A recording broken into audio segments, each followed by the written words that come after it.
Hello there, cat people. Welcome to episode 13. Now, 13 is not a bad luck number when it comes to podcasts, so I don't want to hear it. 13 of the Shelter Cats podcast. What is the Shelter Cats podcast? You don't know by now? Well, I'll tell you. The Shelter Cats podcast is a completely amateur, not all that professional, but I'm getting better, labor of love podcast all about the shelter cats in my life and how they've changed my life. And I hope that will serve as an inspiration to get you to adopt a shelter cat of your own. Adopt, don't shop. Never shop, always adopt. So today I'm so excited. I have a new friend on who's going to be talking about her history of cats and how a life of cat rescue has made her the person she is today. And how did I come about having my new friend Katelynn on as a guest? Because she did what I'm about to ask you to do. She reached out to me. And we started talking about cats, and I thought she'd be a great person to have a conversation with for you all to listen to. And I sound like Bob Barker. You can be a guest on the Shelter Cats podcast too. I'd love to hear from you. Absolutely would love to hear from you. Even if you don't want to record an episode with me. I want to give everybody, every rescue, every cat rescue person, every cat owner, I want to give them a chance to tell their story about how everyday rescue shelter cats have made such a difference in my life and their lives as well. So, you can find me on the web, tylerthecat.com. You can email me, dan@tylerthecat.com. I'm on Facebook. The page is called Shelter Cats. I am on Instagram and TikTok. Just search Shelter Cats Podcast. I have a Medium blog, which is medium.com/sheltercats, and I post new blogs every Saturday morning. My podcast is available everywhere. You can also support the podcast if you'd like, but you don't have to. Any donations anybody makes to the podcast goes directly towards the podcast and nothing else. I'm not buying myself a steak. This would go towards getting better equipment so I don't record into my phone, and get a better microphone and better production equipment so that I could edit this even better and have more guests on. I'm having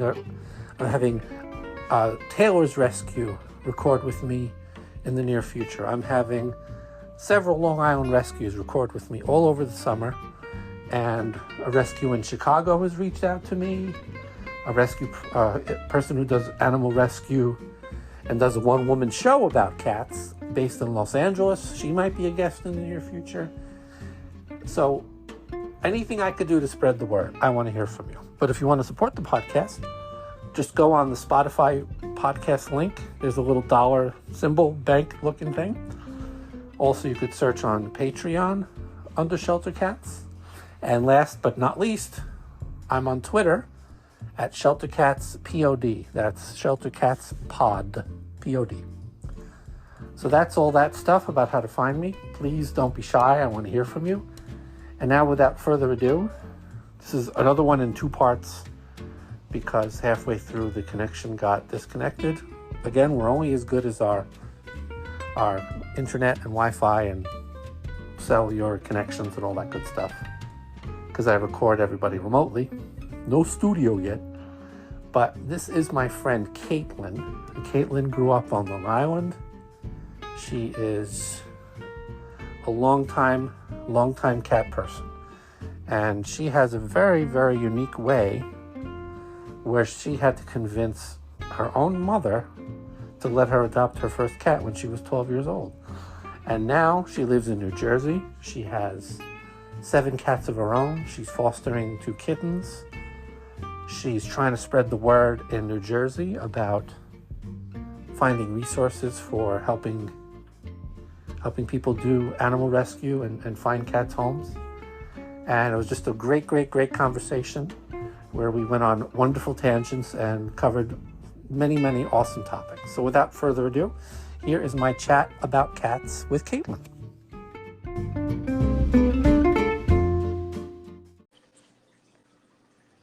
Hello. Hey, Hi, Katelynn. How are you? how are you? Good, good. Welcome to the show. Thank you for having me. No problem. No problem. So you're on the Shelter Cats podcast. Nice. This is Uh, awesome. and I know we spoke already, but the point behind this, it's a labor of love to basically spread the word about shelter cats Okay. and how like shelter cats could change everyday lives. And I'm just hoping to encourage people to adopt more shelter cats. Oh, adopt, don't shop always. Absolutely. So, can you tell me a little about yourself and just a little bit about yourself to introduce yourself to people? Sure. I'm Katelynn. I'm 32. My birthday is actually July 11th. I grew up in a single parent home until I was 17. Then my mom met my stepdad, who I know is my father, and he really just helped my mom and I really flourish in our callings, as we like to say. Um, I've been an animal lover pretty much my entire life. My husband calls me his modern day Eliza Thornberry because I'll get out of the car and I'll just watch. I'll help geese cross and I'll stop for deer and I'll be like, go ahead, you can go. And I'm the one that moves turtles on the proper side of the road. And I have fresh water out in my backyard and for all the deer and the wildlife. And I'm a big animal lover. And, it's funny how they always say the animal you're meant to have in your life is, calls to you or you'll feel a calling toward it. And like, I love animals. I love dogs, but cats, man, they're just after my own heart. There's just something on an intellectual level that you just bond with them and they just really heal you. And, from the very beginning, I always wanted a cat. Like I said, from the very beginning when we first started talking, when I lived in Old Bethpage for a little bit around, I want to say 1995, 1996, maybe around that time. I just was looking out my window and I saw a beautiful tabby with green eyes, and I remember just grabbing cold cuts, a piece of cheese, and turkey. What you're not supposed to feed a cat. Don't feed the cats that, Wait a especially minute. Wait a minute. dairy. You're not supposed to feed a cat turkey? No, cheese. Don't feed them the Oh, cheese. cheese. Oh, oh, okay. I was going to say turkey. That's a new one. No, turkey, please feed. The cheese, don't feed them the cheese. But I didn't know. I was just like, oh, a cat. He's hungry. Let me go feed it. And, sure enough, I remember I brought it out on a paper plate and I ripped it up and I just left it there. And I was like, go ahead, go and eat. And I never saw the cat again. But I just felt like it was the cat distribution system being like, yeah, you're gonna be beneficial to us at some point in your life when you're a little older. We're gonna use you and your heart for animals. And You were I remember, tagged. yeah, pretty much. You could say cat tagged, as you could say. But I've been rescuing since I was young. My first cat, Chelsea girl, my remember my cousin, she asked my mom and I if she wanted her because she took her in and her cats were bullying her. And my mom was like, well, let me finish getting our house set up and, let me pray about it. We'll think about it. Caitlin's always wanted an animal. She's only had hamsters and guinea pigs that, she's always wanted a cat. So maybe. And I remember I had to prove and earn that I could take care of a cat. I remember I had to prove that I was going to be ready for this. I had to educate myself on how to scoop litter, on how constantly scoop litter, the food, the diet, everything. Like I had to present my mom like a PowerPoint of how I would be a good cat mom and a good pet responsible, like a good responsible owner. And, so how I would not get her, I would get her spayed and, not let her out. She'd be an indoor only cat. And eventually we ended up getting her. We had her for, I think about 10 years. And then unfortunately we lost her to cancer. And I think after losing her, it just sparked something in me that I was like, I gotta save as many as I can because I just felt like I couldn't save her. But it's like every time it was like shortly after her, my mom and I were in Central Islip and we heard a kitten and it was on one of the busiest roads in Central Islip. And this calico kitten just came darting out from underneath the car.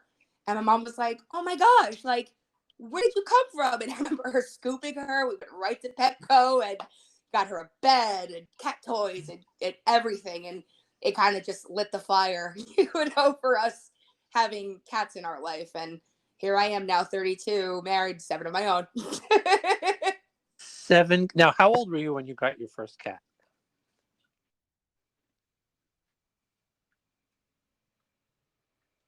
Katelynn? Hello?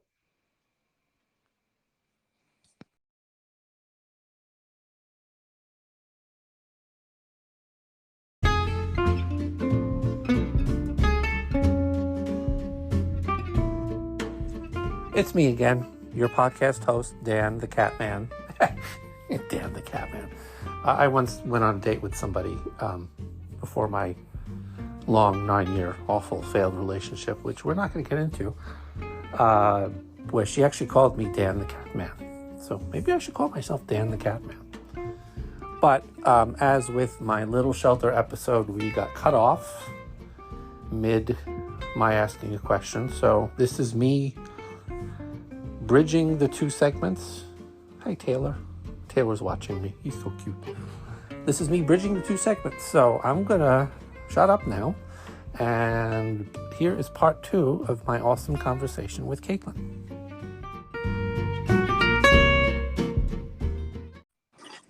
That was weird. Welcome back. No problem. Thank you. I could fix that through the magic of editing.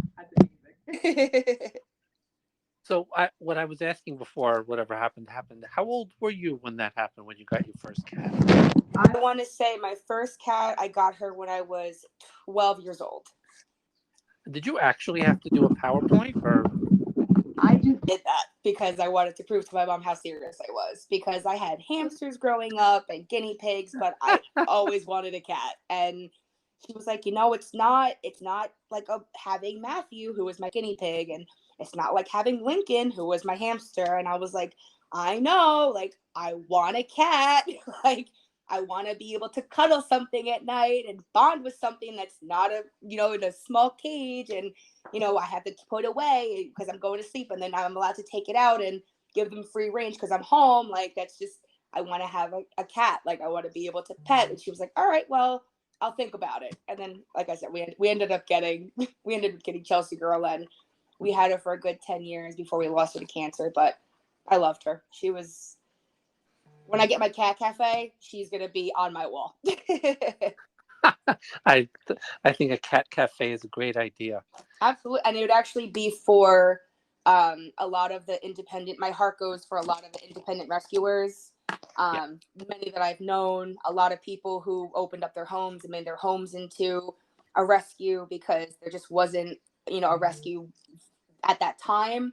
And I would take the cats that they were like, hey, listen, she's really friendly, or he's really friendly, and I really want to get them a home. And I would just specialize in that. And then if there was a big circumstance where a cat was going to be, euthanized, I would go pull from the shelter, because shelters, you don't get to know the animals. And I'm such a big believer in foster homes and, just people being more proactive in doing their part, because any animal in a unsafe environment, so they feel, or just scared and lonely, and they're not going to really show their true personalities.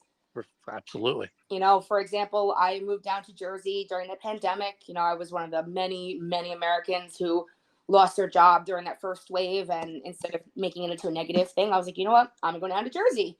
I'm going to regroup and get my head together. And I came down here on a Friday night, and I remember opening the door on a Saturday morning, and I heard kittens, and I was like, what was that? No way. I was like, no way. They followed you. Sure enough, I peep. I'm like, come on, babies, talk to me. Where are you? And I heard a little noise, and I look, and there was 5 beautiful kittens just in this broken down lighthouse thing at my Nana's house. And I remember calling my mom and be like, Mom, I don't care if I go broke, but I'm TNRing this whole entire neighborhood. I can't keep coming down here and like finding skulls from kittens who didn't make it, or when we clean out the cat houses here, because my neighbor, God bless him, he didn't trap. And that's a big thing with, a cat colony. Yeah. You have to TNR, because that ultimately stops babies from being born. And, my mom was like, you know what, I'll come down, we'll get it done together. And ultimately we got the 5 kittens. I was down longer than I thought I was going to be in Jersey. Ultimately I moved down here, but we call her Kenzie. She's in my house now. She's my beautiful Panther. She's my all black girl. I love her to death. My little Kenzie girl. So we got all 5 of her babies adopted out, and they were all girls. So we broke that cycle. Then we got all 5 of her babies, the previous litter that we did not know she had. We got them all spayed and neutered and released, and all of the baby daddies. And I've been in Jersey now for 3 years. No kittens. It's wonderful. And Kenzie's in my home. She has her own little family with my cats. She's loved. She's fed. She's still a little shy because she was like about 2 when I was able to trap her and start getting her used to people. But you got to give them time. Like we told her, like, Kenzie, this is your safe space. You could hide, but as long as we see you when you're coming to eat, we're good. As long as we know you're alive, we're good. But take your time. Like, we're not going to force you to come love us. I'm not going to put you in a cage and make you love me. Like, you love me when it's your own time. And now every morning she comes for pets. She comes for scratches. She's a very sweet girl. And it's just amazing when you give even older cats just a little bit of time to be acclimated. Absolutely. Cats are not Absolutely. like dogs. And I think some people want that instant gratification of love from an animal. But, cats, they won't stay in some place they don't feel safe. And it takes some time for them to build that trust. But once you have that trust, like, they are going to be your BFF, your ride or die. And it's like, I can't imagine a life without cats, even mine. Now, it didn't occur to me that I thought you were on Long Island like I was. You're in Jersey. I was on Long Island, yes. My mom's still there, so I'm still a Long Island girl. So I try to work with as many of the rescues I'm familiar with. They're going to be future guests. Allie Katz is going to be a future guest. Yeah. Long Island Feline Rescue in Smithtown they're going to record with me next week. You should definitely speak to my mom. She's Cat's Haven. All about cat. Yep. I want to have all of them on and give everybody a chance. But so I guess from being out here 25 years, I'm familiar-ish with the rescue scene, so to speak, here. But how is where you are in Jersey? How does that compare with Long Island in terms of like awareness, TNR programs?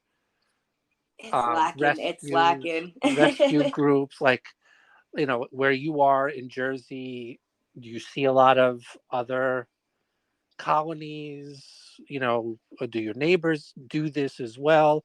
What's your take on the pulse of your part of New Jersey's? And nobody needs to know exactly where, but your little cat fiefdom in New Jersey. How does it compare to here? Because there's a lot of groups, there's a lot of people, there's a lot of resources. How do you find that where you are at 3 years? How does that compare?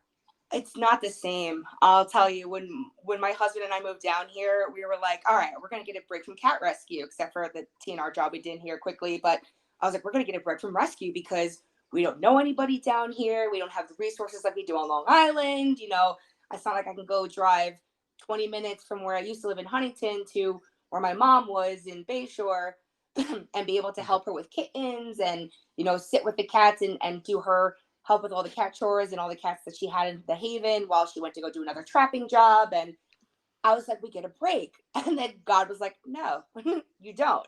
But I'm going to put some people into place. So the resources are different. The knowledge isn't the same. But they do try. I've met several people who actually have stepped up. There's not many feeder breeders where I am, thankfully. I mean, there are some low-cost spay and neuter, but it's not like Long Island where, there's a lot more resources that you would have. Right.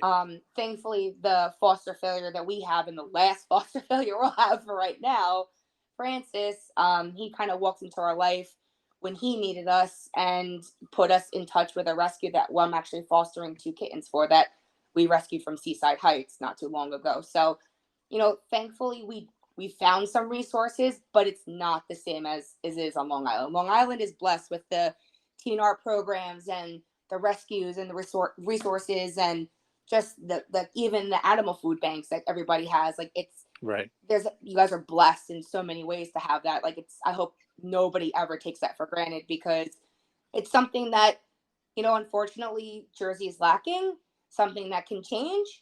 Who knows if we're going to be the ones to change it, but if we I was are, gonna say, great. maybe you make the change. Yeah, actually, I introduced the rescue into some of the tricks of the trade, and they're like, "We had no idea," and I'm like, "You guys didn't know about paper litter?" Like, it was just very funny because, you know, they adore me because of how Long Island and how we treat our cats and how we take TNR seriously and how we're advocates for people who the dump cats and the cats that didn't ask to be born outside or just abandoned outside due to irresponsibility of pet owners. And it's you got to bring that everywhere you go because there's always going to be a problem, but if you don't problem solve it, it's just going to continuously grow. Right. Now, would you say New Jersey also? I mean, everywhere there's homeless cat population. Is New Jersey comparable to Long Island, or does Long Island have more of a problem um in terms of homeless cats? Or there's no way to really know. there's really no way to really actually. There's more cat problems up north, unfortunately, in Trenton, West Orange, Elizabeth. Luckily, where I am down in South Jersey, there's like I said, there's a lot of people who do the right thing. There's like a lot of people who will TNR or just somehow do something and figure out how to do something, whether they pay out of pocket for whatever, or they get in touch with just a rescue from word of mouth and they're able to help. Because like I said, there's very few resources down here. There's some, but I could count on one hand the resources that are down here. But I would have to say it really depends on demographic, unfortunately. Okay. So like obviously more densely populated areas are up north. Yes, yes. And different cultural backgrounds as well, which I've been Yes. dealing with as well. No. I was working with another woman, and she's a blessing because I tried helping her out. Ultimately, she was able to find a rescue more up north, to help her out with kitten season. But she was just explaining to me how she has to like hold her tongue sometimes because she has to educate people instead of reprimanding people. And she goes, sometimes I want to reprimand them to like I'm blue in the face. She goes, but I got to remember, like, I have to be invited back on the property. And I was like, you are preaching to the choir. Like, Yes. Not everybody, not just because it's second nature to, like you said, TNR. TNR is trap, neuter, release. For anybody listening who isn't quite familiar with that, I have a colony of 6 that shows up at my door, and within a 5-mile radius, there's a number of colonies. Yeah. A few of my friends and rescue groups feed, and then Valley Stream, and then other parts of Nassau County. It just goes on and on and on. So that's having those resources is definitely essential, and it's great that you're doing what you can to educate people. Even I, the paper litter didn't occur to me. Yeah, especially Uh, for kittens because they want to eat. They like, ooh, food, munch, and you're like, no. And I'm like, you gotta use paper litter. Like they'll play with it, but I mean, you might have to clean up more. Like you're gonna have to just clean up, but they're like babies. They're like human right. babies, and I love animals and I love human babies. So this is nothing against anyone who has human kids, but I'd rather clean up after kittens than human babies because take a broom, sweep, sweep, sweep, all good. Like easy done. Again, no offense to people with children. I completely agree with you. Yeah. If babies could use litter boxes, I'd almost have one. Right, exactly. But anyway, again, no offense to people with babies. They're cute. They're adorable. They're, I just love other people's babies. yeah, and then I like going home to my cats. But Yep. I digress. So you have 7 cats right now? Yep. I have 7 cats, 2 special needs. One, I think he's just gonna be a runt forever because he's very small, but he's spunky.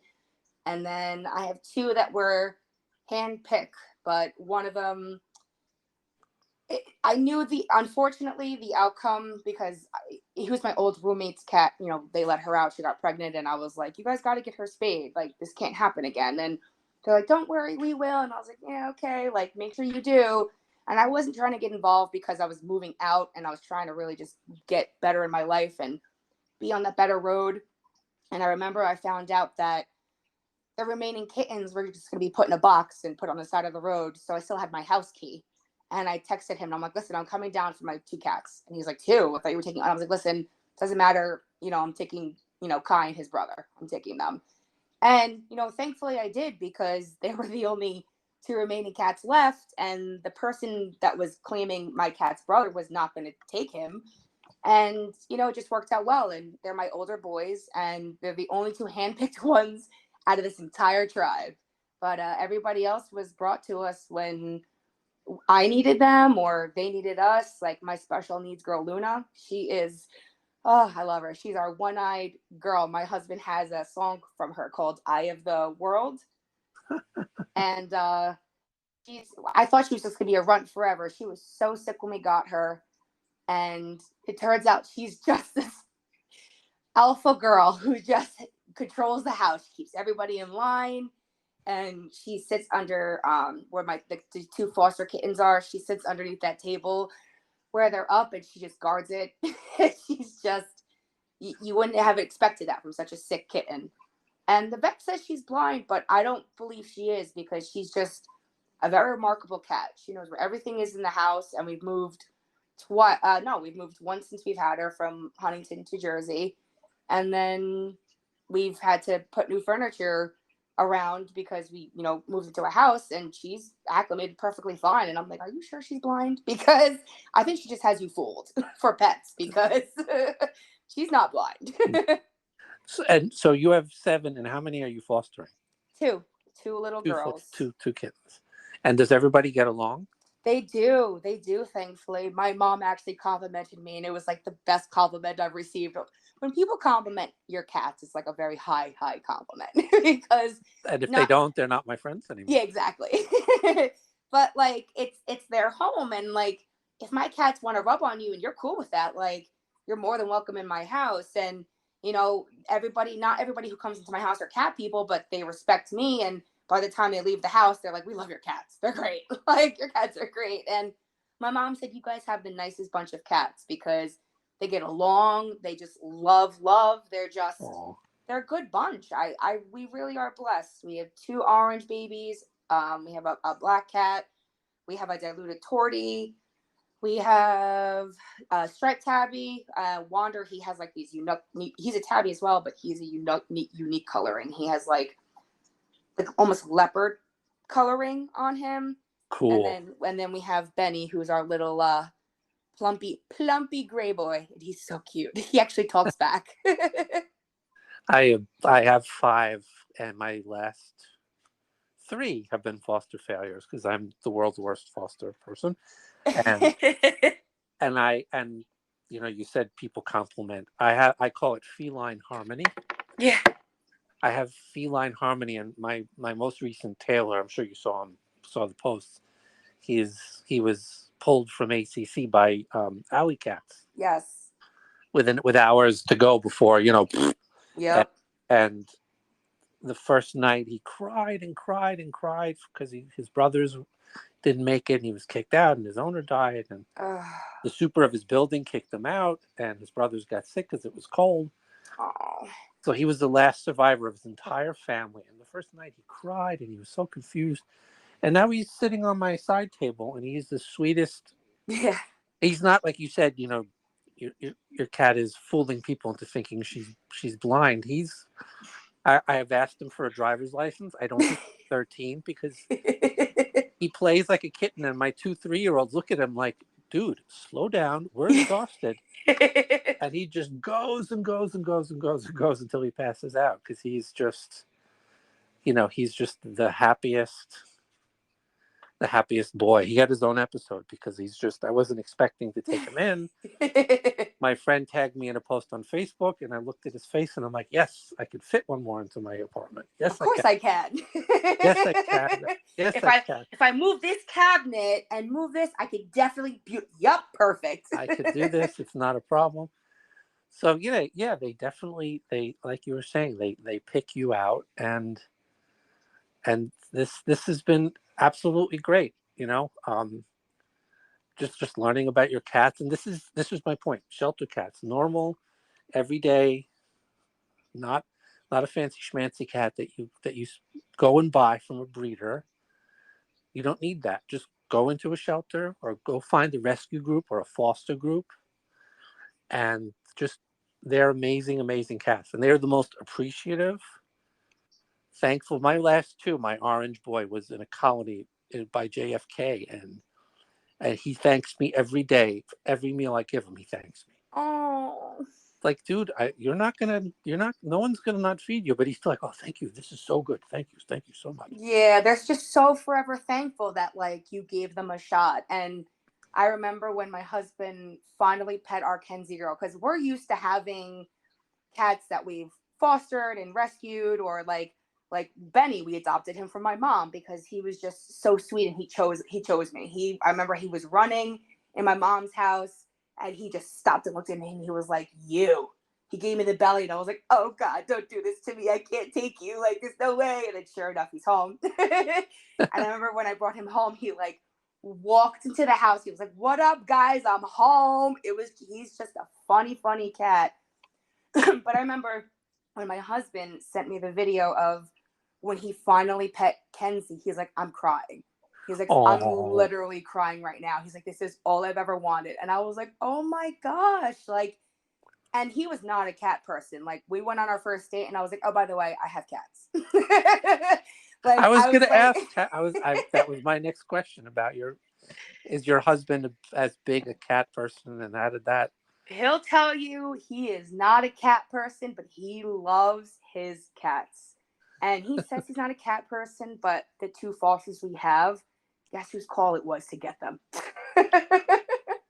Oh, I always love So, when it works out that way, when they're the people that aren't cat people are like become more of cat people than you are. I love that. yeah, because it really just shows people like, you can say you don't like cats, but if you really give them a chance, just like give them more than a week, because it takes about 2.5 weeks, maybe 3, for them to really acclimate, maybe even 2 months, depending on the age that you get them.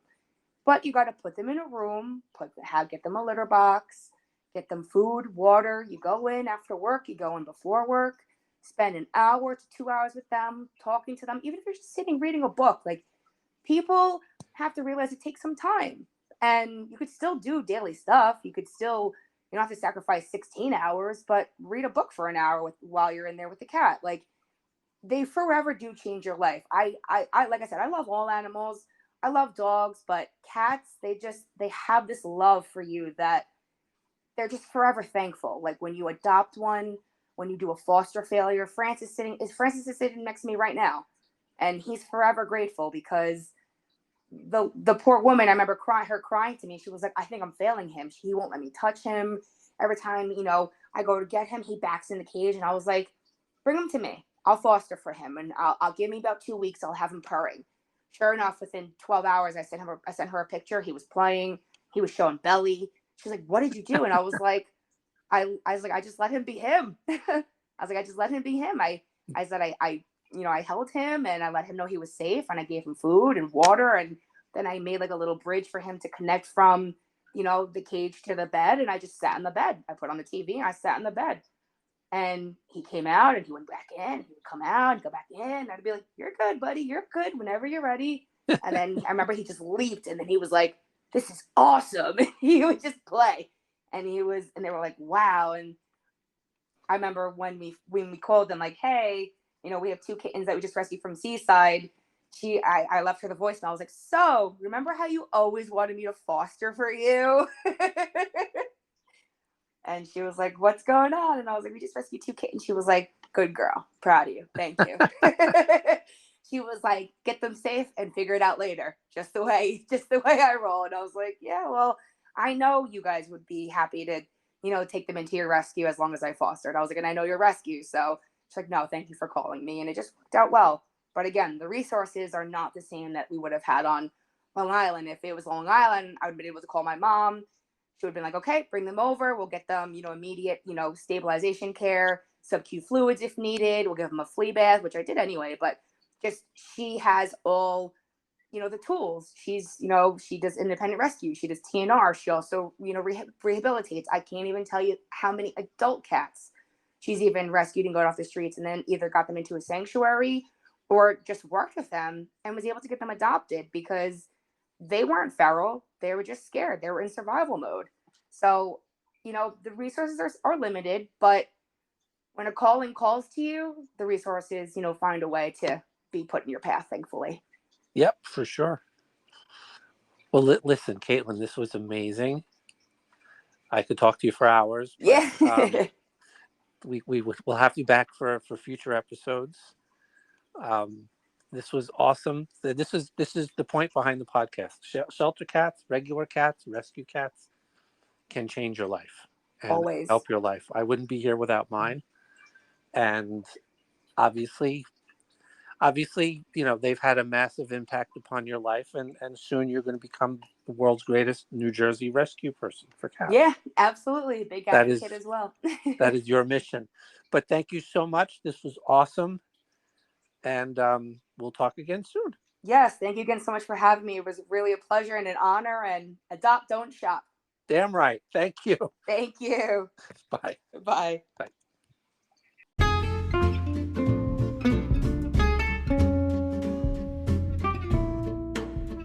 It's me again, your host, Dan the Catman. Welcome back. I was so thrilled with that conversation. I could have gone on and on and on. And conversations, when you have good conversations with somebody that you just enjoy chatting with, there's no dead space. You just go on tangents and you go off. I had my set questions, but we covered different topics. Like, I didn't know she lived in New Jersey, which got me curious. How is cat rescue in New Jersey? And she had some input about that. So that's when a conversation is great. Two people that bond over rescue cats, and that was just great. So that's why I'm glad we had this conversation. I'm glad I was able to catch her, even though, we had a little technical difficulties, but it's about the cats, so who cares, right? Anyway, that was amazing. I really enjoyed that. I hope you enjoyed it too. Please reach out to me. I would love to hear from you. I love the feedback, good, bad, or indifferent. And tell me about your cats. And we have some great guests coming up.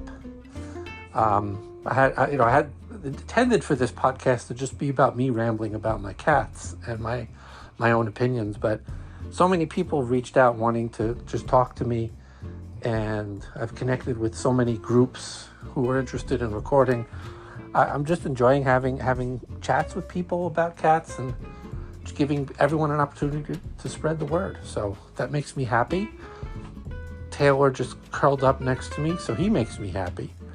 So that's it. Thank you so much for listening. We'll see you next week. And adopt, don't shop. Have a great week.